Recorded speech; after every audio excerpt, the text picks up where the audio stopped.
Halo para pemuda kesayangan Bude Yanti yang hobinya mancing di kolam tetangga. Pada saat ini Bapak Yanto akan kembali melanjutkan sebuah cerita tentang perjalanan cucu Monton yakni Babang Tamfan Xiaoyan. Saat ini kita kembali diperlihatkan dengan Xiaoyan yang pada saat ini akhirnya memasuki aula di tingkat ketiga. Lalu Xiaoyan menemukan bahwa tempat di sini benar-benar sangat gelap dan tidak jauh berbeda dengan ruangan tingkat kedua. Lalu Xiaoyan pun mengitari tempat ini dan setelah cukup lama Xiaoyan menyadari bahwa ada banyak jejak energi yang menggantung di udara, dan jika dihitung Xiaoyan mendapatkan ada belasan jejak energi spiritual yang pada saat ini melambung. Xiaoyan pada saat ini tidak tahu harus melakukan apa, namun bersamaan dengan itu Xiaoyan menemukan salah satu jejak energi yang membuatnya tertarik. Xiaoyan pun segera menghampiri jejak energi tersebut. Lalu Xiaoyan kembali bertanya di dalam hatinya apa yang harus Xiaoyan lakukan pada saat ini. Namun Xiaoyan menyadari bahwa Xiaoyan benar-benar tidak akan tahu apapun yang akan terjadi jika Xiaoyan tidak mencobanya.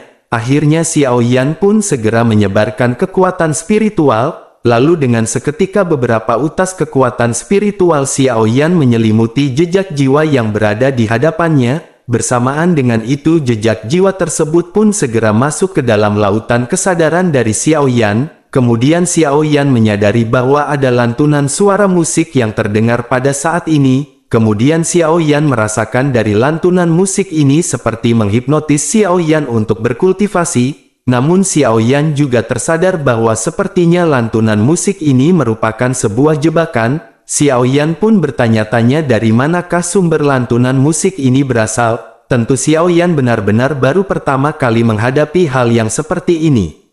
Lalu sementara itu jejak energi yang memasuki kesadaran Xiaoyan pada saat ini berubah menjadi sebuah sosok. Kemudian sosok ini segera berkata sepertinya pemuda ini memiliki sebuah pemahaman. Pada saat ini pemuda tersebut tidak terjatuh ke dalam ilusi yang dirinya buat melalui alat musik pemiliknya. Anak muda ini benar-benar berbeda dengan orang terakhir yang baru saja masuk ke sini. Sosok tersebut pun memikirkan sosok tua yang telah datang terakhir kali ke sini. Kemudian dirinya bertanya-tanya, tingkat apakah sosok tua itu ketika dirinya memasuki ke area ini? Dirinya pun segera teringat bahwa sosok tua tersebut memasuki area ini ketika dirinya berada di tingkat Dou di bintang ke-6. Dan dengan segera setelah itu dirinya pun menyelidiki kekuatan jiwa yang dimiliki oleh Xiaoyan.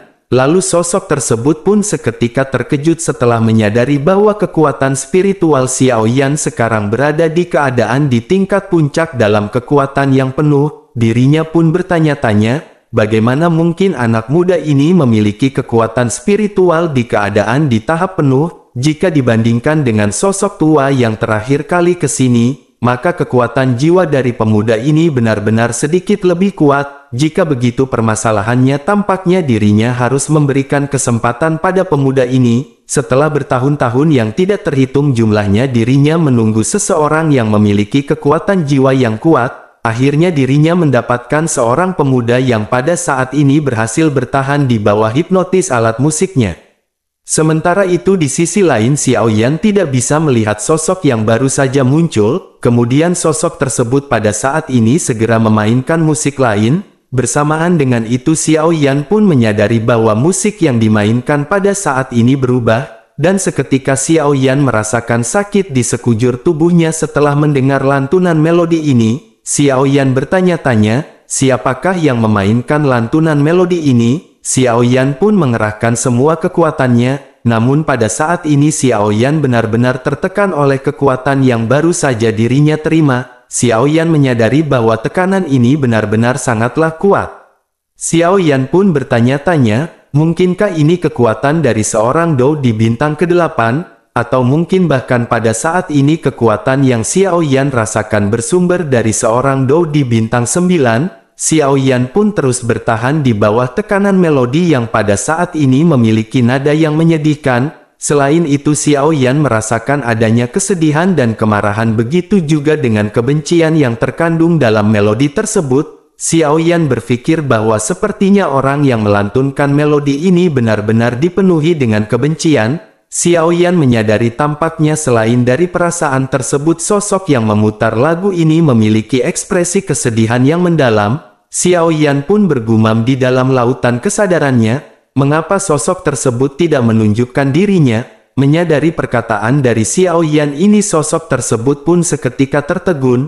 Barulah kali ini dirinya menemukan seorang dou di bintang 4 tahap akhir. Menyadari hal ini, dirinya benar-benar terkejut dan bergumam bahwa bocah ini sebenarnya benar-benar memiliki kemampuan. Tampaknya pada saat ini dirinya benar-benar harus memberikan kesempatan pada bocah ini. Akhirnya sosok tersebut pun segera membuka mulutnya untuk berbicara. Dirinya berkata bahwa memang dirinya memiliki sebuah kebencian dan dendam, begitu juga dengan kemarahan dan kesedihan di dalam hatinya. Mendengar perkataan tersebut, Xiao Yan pada saat ini benar-benar terkejut. Xiao Yan tidak menyangka bahwa apa yang baru saja dirinya gumamkan mendapat jawaban. Xiao Yan pada saat ini dalam kondisi kesakitan segera bertanya. Xiao Yan berkata meskipun sosok tersebut memiliki kemarahan, kebencian dan kesedihan di dalam hatinya, namun apakah hubungannya semua ini dengan Xiao Yan? Mendengar perkataan dari Xiao Yan ini sosok tersebut pun segera tertegun dan menghentikan musik yang dimainkannya. Dirinya berpikir bahwa apa yang dikatakan oleh Xiao Yan ini memang benar. Dirinya pun merenung sejenak sebelum akhirnya segera membuka mulutnya untuk berbicara. Namun sebelum dirinya bisa berbicara, Xiao Yan pada saat ini segera membuka mulutnya. Xiao Yan berkata jika memang sosok tersebut ingin menghilangkan keluh kesah di dalam hatinya, mengapa dirinya tidak menunjukkan sosoknya. Mendengar perkataan ini sosok tersebut pun pada akhirnya segera kembali terkejut. Dirinya menyadari bahwa Xiao Yan pada saat ini mengatakan hal tersebut dengan perasaan yang tulus. Akhirnya dirinya pun segera mengungkapkan sosoknya di hadapan Xiao Yan. Lalu Xiao Yan seketika melihat sosok lelaki yang melembut di hadapannya.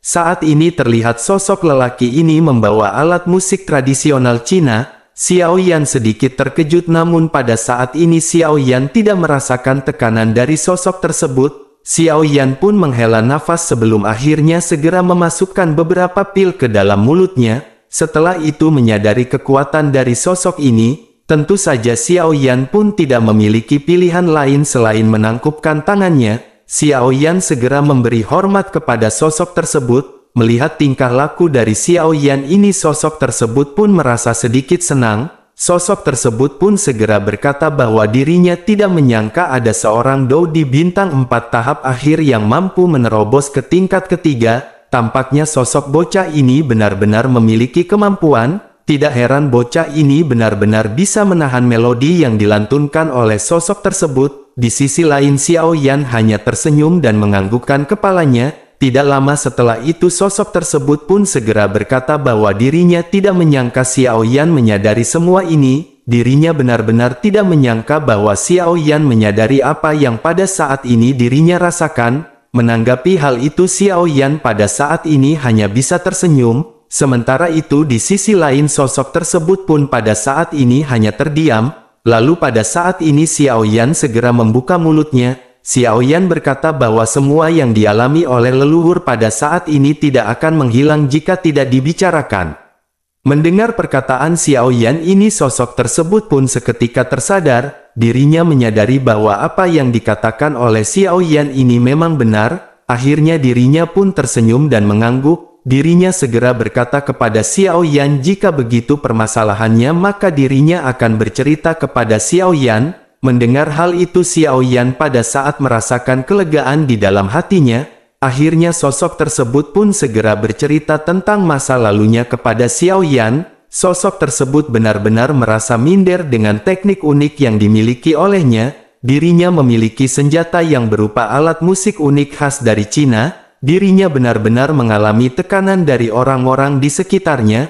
Namun beruntung dirinya memiliki seorang guru yang selalu mensupportnya dan membiarkannya menggunakan senjata tersebut. Namun setelah gurunya menghilang dirinya benar-benar kehilangan panutannya. Setelah dari itu dirinya pun memutuskan untuk masuk ke tempat ini dan meninggalkan sedikit jejak kekuatan spiritualnya. Setelah itu sosok tersebut pun segera menghampiri Xiao Yan yang pada saat ini tertegun. Sosok tersebut pun segera menyebarkan sebuah riak yang menyerap ke dalam lautan kesadaran Xiao Yan. Pada saat ini Xiao Yan bisa melihat semua gambaran yang dialami oleh sosok tersebut. Xiao Yan tanpa sadar merasakan simpati terhadap sosok tersebut. Akhirnya keduanya pun segera berbincang-bincang. Setelah cukup lama berbincang-bincang santai, pada saat ini sosok tersebut memiliki sebuah keterkaitan kepada Xiao Yan. Akhirnya sosok tersebut pun segera berkata kepada Xiao Yan bahwa dirinya ingin memberitahu Xiao Yan sebuah metode. Tidak menjadi permasalahan untuk dirinya ketika dirinya menunjukkan kepada Xiao Yan misteri di atas keadaan dirinya akan menunjukkan kepada Xiao Yan misteri di atas kekuatan jiwa keadaan kekuatan jiwa yang pada saat ini belum Xiao Yan sentuh. Untuk saat ini masih merupakan dunia yang sangat misterius. Hal itu tidak hanya mengharuskan Xiao Yan untuk memahaminya dengan hati Xiao Yan, tetapi juga membutuhkan tingkat doqi yang menakjubkan. Jika tidak maka Xiao Yan tidak akan mampu untuk menyentuh tingkat tersebut. Dengan kekuatan Dou di bintang 4 tahap akhir paling-paling Xiao Yan hanya bisa melihat celah antara pintu di keadaan dengan keadaan tersebut. Dengan kekuatan spiritual Xiao Yan pada saat ini mereka menyebut keadaan tersebut dengan sebutan setengah langkah. Dalam keadaan ini dirinya menyarankan kepada Xiao Yan agar jangan meremehkan setengah langkah ini, karena itu bisa menghadirkan gerbang keadaan di depan mata Xiao Yan. Hal itu juga akan membantu Xiao Yan mempersingkat waktu untuk pemahaman dan terobosan. Mendengar sedikit penjelasan dari sosok tersebut, Xiao Yan pada saat ini benar-benar terkejut. Mata Xiao Yan pada saat ini benar-benar berbinar karena Xiao Yan memang belum mengetahui tingkatan tersebut. Namun Xiao Yan segera menekan kegembiraan di dalam hatinya ketika Xiao Yan menyadari sesuatu. Xiao Yan pun segera bertanya apakah metode ini sangat sulit, ataukah apakah ada persyaratan yang keras untuk menjalani metode tersebut. Mendengar Xiao Yan menanyakan pertanyaan ini, sisa jiwa tersebut pun sedikit terkejut. Dirinya pun berkata bahwa Xiao Yan adalah orang yang memiliki hati yang baik dan Xiao Yan juga orang yang menghargai kasih sayang. Namun meskipun begitu pada saat ini dirinya tidak ingin memberitahu Xiao Yan karena dirinya takut Xiao Yan akan menjadi terbebani. Namun karena Xiao Yan baru saja bertanya kepada dirinya maka dirinya mau tidak mau harus memberitahu Xiao Yan. Kekuatan jiwa benar-benar berbeda daripada doqi dan sangat sulit untuk meningkatkannya. Karena untuk menerobos keadaan di selain dari kekuatan spiritual yang harus penuh, maka Xiao Yan juga harus memahami hal tersebut. Pemahaman ini tidak bisa hanya dipahami dengan sebuah perkataan belaka. Secara tidak langsung orang lain tidak akan dapat banyak membantu, tetapi sebenarnya masih ada cara untuk membantu mengambil setengah langkah. Hanya saja metode ini memiliki persyaratan tinggi dan itu cukup berbahaya. Xiao Yan harus menggunakan sumber jiwa Xiao Yan sendiri untuk membimbing. Xiao Yan pun seketika terkejut saat mendengar hal ini. Xiao Yan seketika menyadari siapapun yang menerobos keadaan ini bukanlah orang dengan bakat hebat atau peluang besar. Xiao Yan menyadari bahwa hal ini murni bersumber dari pengorbanan besar yang dilakukan setiap orang. Xiao Yan pada saat ini berpikir keras setelah mendapatkan metode yang baru saja disebutkan. Xiao Yan menyadari bahwa pada tahap ini seseorang benar-benar harus mengandalkan kemampuan dan tekadnya sendiri. Melihat Xiao Yan yang berpikir, sosok tersebut pun segera berkata bahwa Xiao Yan tidak perlu khawatir tentang hal tersebut. Selain itu simpul di sosok tua tersebut pada saat ini telah diselesaikan. Oleh karena itu dirinya tidak ingin tinggal di tempat gelap ini lagi dan dirinya ingin membiarkan jiwanya kembali. Bersamaan dengan itu sosok tersebut pun menatap tajam ke arah Xiao Yan. Tidak lama dirinya pun segera bertanya apa yang bergerak di dalam tubuh Xiao Yan. Menanggapi hal itu Xiao Yan pun seketika gemetar. Xiao Yan tidak menyangka bahwa sisa jiwa ini bisa merasakan getaran tiba-tiba dari roh hantu. Di sisi lain sosok sisa jiwa seketika tersentak. Dirinya pun segera berkata bahwa ini sebenarnya roh hantu. Dirinya pun menganggukkan kepalanya dan tersenyum. Dirinya lanjut berkata bahwa roh hantu ini sangat kuat dan sepertinya dirinya memiliki nafas kaisar iblis. Namun pada saat ini dirinya merasakan aura dari roh hantu ini sedikit lemah. Xiao Yan pun menatap sisa jiwa yang berada di hadapannya dengan tidak percaya dan bertanya apakah dirinya bisa merasakan hal ini. Bersamaan dengan pertanyaan tersebut Xiao Yan pun segera menyadari sesuatu. Xiao Yan pun segera bertanya apakah senior akrab dengan Kaisar Iblis Lama. Menanggapi hal tersebut sisa jiwa itu pun tersenyum dan berkata bahwa dirinya mengetahui Kaisar Lama. Namun meskipun begitu dirinya hanya beberapa kali melakukan kontak dengannya, pada saat ini sosok tersebut pun diam-diam memindai Xiao Yan untuk waktu yang lama. Setelah itu sisa jiwa pun tiba-tiba tertawa terbahak-bahak dan merasa sangat bahagia. Setelah itu sosok tersebut pun berangsur-angsur menjadi lebih cerah dan simbol yang berkedip di sampingnya menjadi lebih terang. Sosok tersebut segera melayang di langit dan kekuatan spiritual yang tidak terhitung jumlah langsung disuntikkan ke dalam simbol di tubuhnya. Melihat hal ini Xiao Yan pada saat ini benar-benar sangatlah terkejut. Xiao Yan bergumam bahwa ini adalah konsentrasi kekuatan spiritual yang dapat mencapai titik yang begitu kuat. Bersamaan dengan itu sosok tersebut pun segera berkata kepada Xiao Yan agar Xiao Yan menyadari semua metode yang baru saja dirinya berikan. Metode ini akan bisa ditembus oleh Xiao Yan jika Xiao Yan menyadari bagaimana Xiao Yan harus bertindak. Setelah mengucapkan perkataan tersebut sisa jejak jiwa yang berada di hadapan Xiao Yan pada saat ini benar-benar menghilang dan berubah menjadi riak. Lalu riak tersebut pun seketika menghampiri Xiao Yan dan pada saat ini di lautan kesadaran Xiao Yan telah terbentuk sebuah telur yang terbentuk dari kekuatan spiritual. Inti telur raksasa ini merupakan pusat pengumpulan kekuatan spiritual dari Xiao Yan. Lalu benang perak dari simbol yang berselang-seling sebelumnya segera membentuk sosok yang lebih kecil. Tidak lama sosok yang baru saja terbentuk tersebut pun segera menyebar ke seluruh dantian milik Xiao Yan. Pada saat ini baik meridian di tubuh Xiao Yan dan lautan kesadaran Xiao Yan benar-benar memiliki konsistensi. Xiao Yan pun perlahan dengan hati-hati mengamati pergerakan jejak jiwa di dalam dantian dan kesadarannya. Tidak lama Xiao Yan menyadari kekuatan di dalam tubuhnya. Xiao Yan benar-benar terkejut dan bertanya-tanya apakah kekuatan spiritual Xiao Yan pada saat ini telah menerobos ke keadaan di. Bersamaan dengan pertanyaan Xiao Yan ini kekuatan spiritual Xiao Yan secara tidak disadari segera melonjak. Gelombang yang sangat kuat yang dapat memindahkan gunung segera menyapu ke segala arah. Merasakan kekuatan spiritual yang pada saat ini benar-benar melonjak. Tentu saja Xiao Yan pun segera menangkupkan tangannya dan mengucapkan terima kasih kepada sosok yang baru saja memberikan Xiao Yan pengetahuan. Pada saat ini Xiao Yan menyadari ada sebuah sosok yang berada di dalam lautan kesadaran Xiao Yan. Xiao Yan menyadari bahwa sosok ini ada di sana untuk membimbing Xiao Yan, sehingga Xiao Yan pun mendengarkan semua yang dikatakan oleh sosok tersebut. Setelah selesai Xiao Yan pun segera melambaikan lengan bajunya dan menarik kekuatan jiwa yang tersisa. Pada saat ini Xiao Yan memiliki rekan keterampilan bertarung jiwa milik Xiao Yan. Lalu Xiao Yan mengakumulasi jika semua ini disatukan maka Xiao Yan akan memiliki serangan yang menakutkan. Pada saat ini Xiao Yan benar-benar merasa sangat senang karena Xiao Yan memiliki kekuatan spiritual yang telah meningkat dan juga memiliki seorang sosok pembimbing lain. Akhirnya Xiao Yan pun menekan semua perasaan yang berada di dalam hatinya dan pada saat ini Xiao Yan terpikirkan sesuatu. Xiao Yan merasa pada saat ini dirinya telah mendapatkan banyak keuntungan. Xiao Yan berpikir pada saat ini sepertinya sudah waktunya bagi Xiao Yan untuk pergi. Akhirnya Xiao Yan pun segera berjalan menuju ke gerbang lantai 3.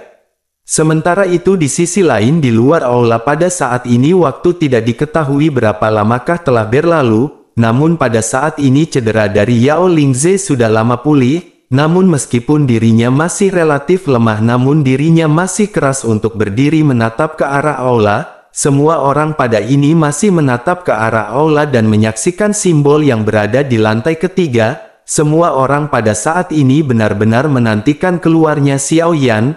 Lalu di tengah-tengah penantian ini terdengar suara berderit dari pintu aula hati yang perlahan dibuka. Sosok yang ditunggu-tunggu akhirnya segera muncul di mata semua orang. Kecuali Yao Lingze dan tertua ketiga pada saat ini hati hampir semua orang tenggelam. pada saat ini tidak ada sorakan keluar dan hanya ada suara hembusan nafas, seolah-olah semua orang melepaskan batu di dalam hati mereka. Sementara itu kepala klan Yao pada saat ini menggosok matanya dipenuhi dengan ketidakpercayaan. Di sisi lain tubuh halus Zenni pada saat ini bergetar tidak terkendali melihat sosok Xiao Yan yang benar-benar keluar. Nan Erming dan Zi Ying pada saat ini benar-benar lega setelah melihat Xiao Yan yang keluar dengan penampilan yang segar. Sementara itu mata dari tetua ketiga yang berada di bawah pohon besar pada saat ini tiba-tiba menyusut. Setelah itu dirinya pun segera tertawa terbahak-bahak. Lalu seteguk darah segera tumpah dari sudut mulutnya dan tubuhnya gemetar dan dirinya benar-benar akan jatuh. Melihat hal tersebut Yao Lingze pun dengan cepat melangkah maju untuk mendukung tetua ketiga, lalu keduanya pun segera mengangkat kepala mereka untuk melihat sosok yang baru saja keluar dari aula dan berjalan mendekat. Sementara itu di sisi lain Xiao Yan pun menghela nafas. Xiao Yan menghirup udara segar yang sudah lama tidak dirasakannya dan Xiao Yan segera berkata bahwa sangat senang sekali bisa melihat cahaya lagi. Setelah itu Xiao Yan tidak banyak berbicara lagi tetapi dirinya segera membungkuk dalam-dalam. Tentu penghormatan ini adalah penghormatan yang dengan tulus dilakukan oleh Xiao Yan sebagai ungkapan terima kasih kepada kepala klan Yao yang merupakan gurunya karena telah memberi Xiao Yan kesempatan. Di sisi lain merasakan bahwa kekuatan spiritual Xiao Yan sangat jelas telah meningkat. Kemudian kepala klan Yao pun tersenyum dengan penuh syukur dan sangat bangga. Dirinya pun segera berkata bahwa ini benar-benar sangat bagus dan orang tua ini benar-benar sangat bahagia hari ini. Tidak lama setelah itu Xiao Yan pun segera menegakkan dirinya dan menghampiri Zenni dan yang lainnya. Melihat tatapan dan air mata yang mengambang di mata Zenni pada saat ini Xiao Yan menyadari bahwa Zenni adalah sosok orang yang paling peduli kepada keselamatannya. Dengan suara yang berat Zenni pun segera memanggil nama Xiao Yan. Xiao Yan pun tersenyum ke arah Zenni dan bersamaan dengan itu telapak tangan dari Nan Erming segera menepuk bahu Xiao Yan. Zi Ying pada saat ini hanya bisa menangis. Dirinya benar-benar gembira karena Xiao Yan pada saat ini telah berhasil keluar dengan selamat. Sementara itu pada saat ini semua orang di klan Yao sedikit tersipu melihat ke arah Xiao Yan. Semua orang menyadari bahwa sosok Xiao Yan ini benar-benar orang yang sangat jenius. Tentu kejeniusan ini benar-benar luar biasa bahkan jika dibandingkan dengan orang yang berada di seluruh benua Dodi. Dengan begitu maka keputusan dari kepala klan Yao yang mengantar Xiao Yan sebagai cucunya ini benar-benar sebuah berkah. Semua orang pada akhirnya segera bertepuk tangan untuk memberikan penghormatan kepada Xiao Yan. Menghadapi tepuk tangan hangat ini Xiao Yan pada saat ini benar-benar sedikit terkejut. Xiao Yan benar-benar tidak mengetahui apa yang telah terjadi namun melihat pemandangan ini Xiao Yan menyadari bahwa tampaknya sosok Xiao Yan pada saat ini telah diterima oleh klan Yao. Seiring berjalannya waktu tepuk tangan ini pun seketika segera mereda. Bersamaan dengan itu tertua ketiga pada saat ini segera menghampiri Xiao Yan dengan didukung oleh Yao Lingze. Dirinya pun segera berkata akhirnya Xiao Yan datang untuk mempermalukan ketua ketiga. Pada saat ini ketua ketiga memiliki ekspresi marah dengan wajah yang berkedutan tanpa henti. Namun meskipun begitu pada saat ini kebencian asli di dalam hatinya terhadap Xiao Yan benar-benar telah menghilang. Setelah Xiao Yan memasuki istana hati ini dirinya benar-benar menyadari bahwa Xiao Yan memiliki keterampilan. Ketua ketiga pun pada saat ini segera menekan emosi di dalam hatinya. Sementara itu di sisi lain pada saat ini Xiao Yan tersenyum sebelum akhirnya mengulurkan tangan kepada Yao Lingze. Melihat tindakan Xiao Yan ini tertua ketiga pada saat ini benar-benar tercengang. Namun dirinya melihat ekspresi Xiao Yan yang pada saat ini benar-benar dipenuhi dengan ketulusan. Sementara itu Yao Lingze pada saat ini menatap tajam ke arah Xiao Yan. Namun pada saat ini dirinya tidak bisa memikirkan alasan apapun ketika melihat Xiao Yan yang mengulurkan tangannya. Pada saat ini hanya ekspresi kemaluan yang melonjak di wajah dari Yao Lingze. Sementara itu di tengah-tengah kebingungan dari kedua orang ini Xiao Yan pun segera membuka mulutnya untuk berbicara. Xiao Yan berkata demi klan Yao mereka semua seharusnya tidak menjadi musuh. Xiao Yan berharap mereka bisa menjadi teman di masa depan. Xiao Yan pun tersenyum ketika Xiao Yan menatap ke arah Yao Lingze dan tertua ketiga. Semua orang pada saat ini memiliki pandangan yang agung kepada Xiao Yan. Mereka menyadari bahwa Xiao Yan benar-benar sangat berbakat, tetapi Xiao Yan ini adalah sosok orang yang rendah hati. Menyadari hal tersebut, tertua ketiga pun pada saat ini menghela nafas dengan rona merah yang muncul di wajahnya. Dirinya menatap ke arah Xiao Yan dan saat ini perasaannya berubah menjadi 180 derajat. Di sisi lain, kepala klan Yao benar-benar sangat bangga dengan perlakuan yang ditunjukkan oleh Xiao Yan. Dirinya pun segera tertawa terbahak-bahak dan berkata bahwa itu benar-benar sangat bagus. Dirinya benar-benar tidak salah memilih Xiao Yan sebagai muridnya dan Xiao Yan benar-benar orang yang baik. Pada saat ini dirinya benar-benar ingin mendengarkan cerita Xiao Yan tentang pengalamannya di lantai 3 aula pertanyaan hati. Mendengar teriakan dari kepala klan Yao ini, ekspresi semua orang seketika menjadi lebih menarik. Mereka benar-benar ingin tahu bagaimana Xiao Yan bisa keluar dari lantai 3 aula pertanyaan hati. Semua orang menyadari bahkan beberapa tetua dari klan Yao tidak berani menginjakkan kaki mereka ke sana. Xiao Yan pada saat ini benar-benar sedikit malu di bawah tatapan semua orang. Namun dengan tekanan dari kepala klan Yao dan semua orang yang benar-benar ingin mengetahui pengalaman Xiao Yan, pada saat ini Xiao Yan benar-benar tidak bisa mengelak. Akhirnya Xiao Yan pun menceritakan pengalamannya di lantai ketiga aula pertanyaan hati. Pada saat ini Xiao Yan menjelaskan secara detail dan dengan nada yang tenang. Mendengar cerita dari Xiao Yan ini, semua orang menyadari bahwa sesungguhnya apa yang dialami oleh Xiao Yan ini berkaitan antara hidup dan mati. Hidup Xiao Yan pada saat itu benar-benar tergantung dengan Xiao Yan sendiri, dan jika Xiao Yan melakukan kesalahan maka Xiao Yan benar-benar akan kehilangan jiwanya. Ekspresi semua orang pada saat ini membeku, lalu mata mereka tertuju kepada wajah Xiao Yan dan mereka hampir tidak bisa menahan nafas. Pada saat ini kekaguman mereka kepada Xiao Yan benar-benar melonjak, sehingga dengan begitu maka Xiao Yan pada saat ini benar-benar berada di dalam hati semua orang. Di tengah kegembiraan semua orang dan kekaguman mereka kepada Xiao Yan, tertua ketiga pada saat ini segera menghela nafas. Dirinya pun segera menoleh ke arah kepala klan Yao dan segera menangkupkan tangannya. Dirinya pun segera berkata bahwa tampaknya kepala klan Yao pada saat ini benar-benar telah mendapatkan murid yang baik. Menanggapi hal itu, kepala klan Yao pun hanya tersenyum mengangguk sebelum akhirnya menoleh ke arah Xiao Yan dengan dipenuhi kebahagiaan di dalam hatinya. Akhirnya pada saat ini semua orang benar-benar dipenuhi dengan kegembiraan.